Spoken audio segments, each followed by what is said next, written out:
So hey guys, welcome back to our channel. This is your VK thoughts. ఈరోజు ఒక mini వ్లాగ్తో అయితే ముందుకు వచ్చిన వ్లాగ్ అనుకోవచ్చు, లేదంటే ఒక క్రియేటివిటీ వీడియో అనుకోవచ్చు. ఏంటంటే ఇంట్లోనే ఫిష్ అక్వేరియం ఎలా చేయాలో చూద్దాం. సో ఫస్ట్ అట్లాంటి ఒక పెద్ద కంటైనర్ తీసుకొని అయితే దాన్ని హాఫ్ లాగా అయితే కట్ చేద్దాం.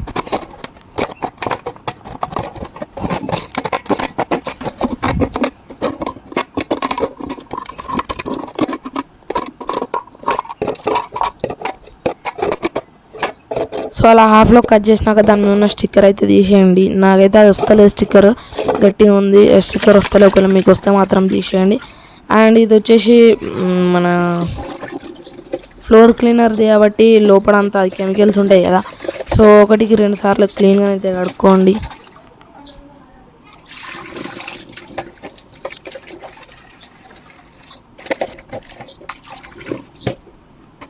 సో చూసుకోవచ్చు, అయితే అక్కడ క్లీన్గా కడుక్కున్న తర్వాత శాండ్, ఒకవేళ మీ దగ్గర అక్వేరియం శాండ్ ఆర్ సాల్ట్ ఉంటే అది యూజ్ చేసుకోవచ్చు.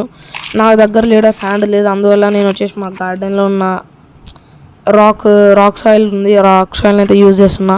సో ఆ రాక్ సాయిల్ని తీసుకొచ్చి 1-2 సార్లు మంచిగా వాళ్ళు ఉన్న ఇంప్యూరిటీస్ అన్నీ తీసేసి, డస్ట్ పార్టికల్స్ అన్నీ తీసేసి క్లీన్గా కడుక్కుని దాన్ని అయితే మనం శాండ్ అయితే యూజ్ చేయొచ్చు.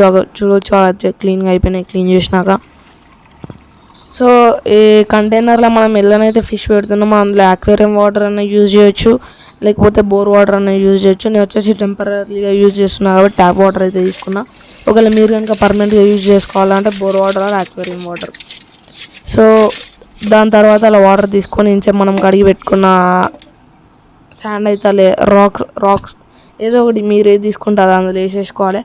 నేను కొంచెం గార్డెన్లో వాడిన సాయిల్ తీసుకున్నా కాబట్టి అట్లా డస్ట్ పార్టికల్స్ ఉన్నాయి. ఇంకా ఒక 10 minutes టైం అయితే అదైతే సెటిల్ అయిపోద్ది. అప్పటి వరకు మనం వచ్చేసి అక్వేరియం నుంచి ఒక ప్లాంట్ అండ్ కొన్ని అక్వేరియం స్టోన్స్, కలర్ స్టోన్స్ అయితే యాడ్ చేస్తున్నా, కొంచెం లుక్ బాగుండాలని చెప్పేసి. ఒక 10 minutes అట్లా టైం ఇచ్చి దాన్ని పక్కన పెట్టేస్తే ఏవైతే ఇంప్యూరిటీస్ ఉన్నాయో అవన్నీ కింద బాటంలో సెటిల్ అయిపోతాయి.